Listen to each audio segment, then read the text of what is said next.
Hi guys, welcome back to the channel. I am so happy to be back in front of the camera and give you guys book recommendations again after such a long time. I am very sorry about being MIA. But anyway, I had been planning this video for a very long time. Kaia Gerber. It's Kaia Gerber. She's a model. She's a nepo baby.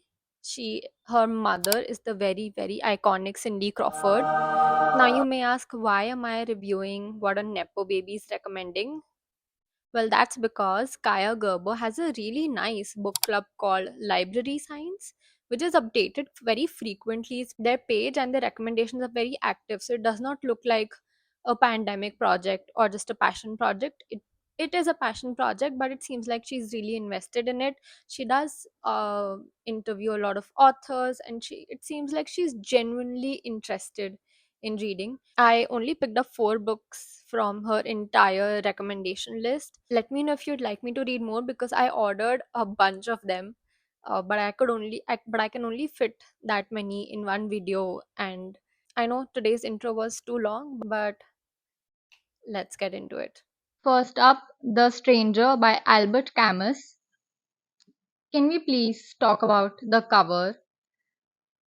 I really like it. I like the black and white, I like the strange lines. This book has won a Nobel Prize in Literature, and apparently it's like a very lauded modern philosophy book. I had no idea this book existed, so thanks Kaya for actually introducing me to this piece of work. It was originally written in French and it was translated to English much later. Now, let me tell you a little bit about the story. The book immediately opens up with the main character traveling to his mother's funeral. So the scene has been immediately set. So he travels to his mother's funeral, does his duties, comes back to the city that he's living in right now, and he's back to his regular life. And a couple of months later, he's a part of this very senseless murder. The timelines in this are very like we're not really given exact days and times, and it's also set in the 1950s. I think it's very impressive that Camus wrote this book from a perspective of the guy whom you actually like to avoid at house parties because he is so strange. His girlfriend asks him, "Do you want to marry me?" And he says, "I don't know, but if you want me to marry you, I will." She asks him, "Do you love me?" And he says, "I don't know, I don't think so." Actually, that's not strange because guys, even in today's time, do it. 1950s, 2020s, things haven't really changed, have they? The narration is very matter of fact. Like, yeah, my mother died, I'm doing my duties. There's not a lot of emotion, there's not a lot of remorse. Even when he kills the guy, there's not that much guilt. Everything is just, ha, ho gaya. In fact, when he is in prison, this is not a spoiler by the way. When he is in prison, he does not really realize that he's still not free. Like his prison guard has to tell him the difference between what you were living outside of that prison was a free life, and the one that you're living here is not free. Wait, was that the whole point of this book? To make us realize that we just go on every day without realizing a lot of things in life?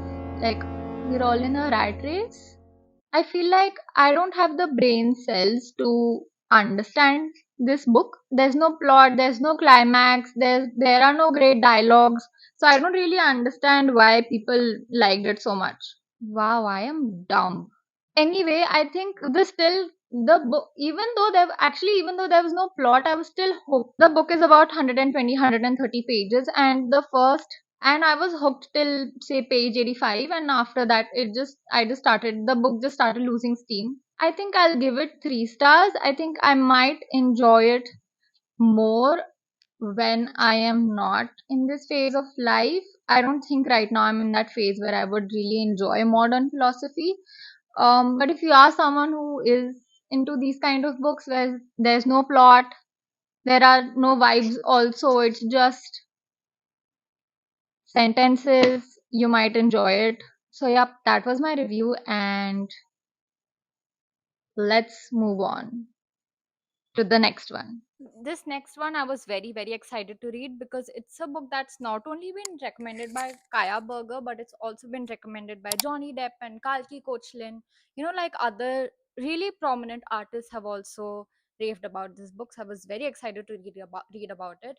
And from what I knew, this book was about two young lovers, two young broke artists who are also lovers, and how they're trying to sort of make it into the or break it into the art world. It's written by Patti Smith. She's a very, I think, popular musician. And this is sort of her memoir to her then boyfriend, Robert Maplethawk. So it's sort of their story about how they meet in New York, how they try to make it into the art world. But oh my god, this book got me into such a reading slump. One of the reasons why I've not been able to record any videos for this channel is because I was sort of stuck reading this book. I was not able to pick up anything else. It was just a very difficult book for me to read. I think it took me 6 months to finish this book. I think there are instances in the book where there is an opportunity for the author to really make us, the readers, sort of empathize with them or really connect with them.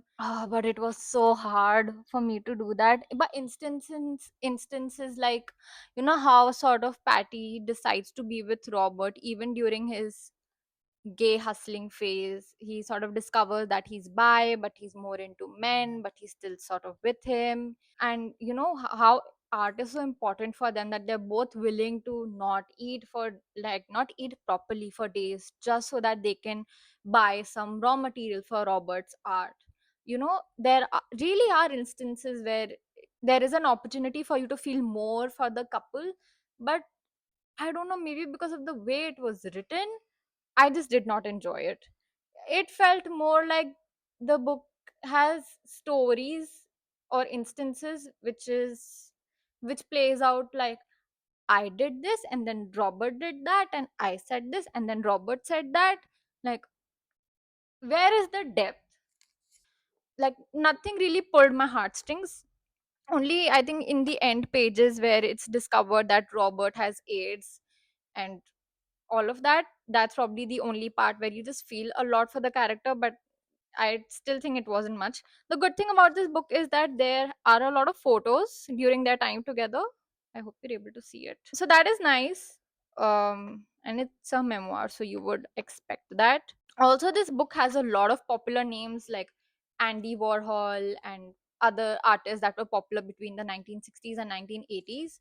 And Patti Smith was also popular during those days. And honestly, there are so many popular names that, how growing up there would be these socialite magazines called Hi or Hello, and when you would open up the magazine, you would skim through photos, and there would be like, in their gallery section there would be photos of like a lot of popular people, and from left to right you would read everybody's names. After a point, it honestly felt like I was reading such a magazine because there were so many popular names, and after a point I just started skipping those names. And I think maybe that's the reason why I did not personally enjoy this book. I probably lack the cultural context. I don't know a lot about the hippie culture that was happening in the States in the 1960s to 1980s. And I also don't have music of that era in my playlist.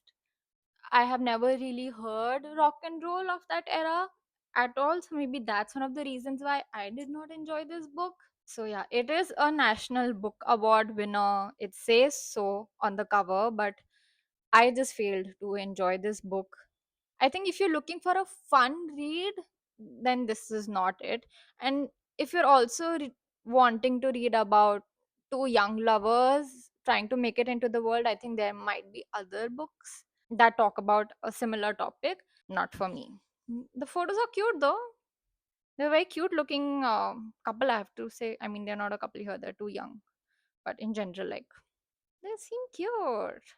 And they do seem like they were in love, but sorry, not for me. Kaya, your recommendations are not really like landing with me. Let's move on to the next one. Okay, next up, what we talk about when we talk about love. I was so excited to read this book because, like, I mean, look at the title. As soon as you see the title, you're like, oh, it'll have like a lot of wholesome stories about love and romance, and just, it'll be like a feel good book. I mean, of course, there will be some sad stories, but, overall, you'll just be like, oh, cute. Wasn't like that at all. It's written by Raymond Carver, again, a very famous American storyteller. People talk a lot about his work. So again, another reason why I was so excited to read this. It's basically a lot of short stories. I think over time he had written a lot of short stories, and after he passed away, his wife and some publicists or some friends came together and put all of these stories together. I have very mixed feelings about this book. There are times when you don't get to know that a story has finished. Like, you'll turn the page and suddenly a new story has started, and you're like, huh? Where is this going? When did this end? And it has ended on such an ambiguous note. Like, what am I reading? So yeah, this book has a lot of short stories. It's a very, slice. It's a very, it has, these slice of life stories. They are very disjointed, very ambiguous, and they are about love, but it's also about infidelity. It's also about aggression. It's, almost every human emotion, and it's not just, roses and pink and all of that. It's a lot more than that. I think maybe because I was expecting those sort of stories, I was just like not prepared for this. But I definitely feel like this is a book that you should have in your bookshelf, because this is something that I think you will appreciate over time. I think when I pick up this book years later, I will again have a very different perspective on each story. So even though you feel like you're not someone who's into short stories, or you feel like because this book, I have mixed feelings about this book, you might not enjoy it. I think you might really enjoy it. There are some stories that are actually written very beautifully, and there are some which are just, I did not understand, because I just did not understand the context, or maybe I did not understand why it ended in such a way. And it did not, sometimes when a book ends in a very weird, ambiguous way, you are obsessed about trying to understand why something happened and why did it end like that. A lot of these stories, I just like moved on. I wasn't that bothered, but I still think this is a book that maybe you can read once, and this is a book that you can have on your bookshelf for a really, really long time. By the way, all of the books that I'm discussing in the video, they're all linked in the description box below. So if you want to go and buy any of them, please feel free to do that. They're all affiliate links, but of course, no pressure. I am just, yeah, no pressure. And also, if you're liking the video so far, please consider subscribing if you haven't already. It just gives me more motivation to keep showing up here and keep giving you my book recommendations, because I do understand that books take up a lot of our time, and books over time are expensive. If every time you're paying 300 to 500, 600 rupees for a book, you want it to be worth your money, and you want it to be worth your time, because it does take a while for us to finish books. So yeah, I just want to come on here, give my views on books, and also sort of tell you that what are some books that you should definitely be reading, and some books that you can sort of skip out on, or sometimes DNF. So yeah, this was my review of this book. Let's move on to the next one. So the last book that I have here is an author that I was personally really, really excited about, because I'm sure we've all heard her name. It's Joan Didion, and it's her book The Year of Magical Thinking. And can I just say, the author fully lived up to her hype. I think out of all of the books that she has recommended, I enjoyed this one the most. This book is non-fiction. It's Joan Didion explaining how she spent grieving her husband. So it's basically a year after, a year when her husband had, I don't know how to say it correctly, I'm not able to say it in English, but basically, the day that her husband passed away, from that day onwards, the next 365 days, how she spent those days grieving her husband. I think she's explained it very accurately, very beautifully, very, and I don't mean beautiful in a joyful way, I mean beautiful in a very sad way. If you are someone who's going through it, you might really relate to it, or you might find it very, very triggering, or you might just feel like this does not describe what I feel at all. She's completely wrong. Grief, I think, is a very sensitive topic, so I would say pick it up only if you're in the mood to do it, and only if you're willing to face that grief. But it's basically, it's about the small things and the big things. Small things, like, if they kept a book a certain way, you never want to pick up that book and keep it anywhere else. You want to leave it the way they did. If they were writing something, you don't want to go and pick up that pen again. You just want to leave it as is. Those little things you don't want to touch. It's other things, like you constantly ask yourself during their last moments, was there anything you could have done to change the outcome? You keep asking yourself, was there a way I could have saved them? You kind of constantly think, what were their last words to me? What were their last words to me? These are the little things that you think about after you lose someone. You try to remember their voice, you try to remember their expressions, and you also fear that after a point of time you will not remember probably what they looked like, what they smelled like, what their voice was like. Those little things that you are afraid of losing. And you also fear that, what if over time I don't miss them every day or with that intensity? Does that mean that I'm forgetting them? Does that mean that I'm healing? What does it exactly mean? Also, sometimes you go on autopilot after you've lost someone. You just keep doing your daily things.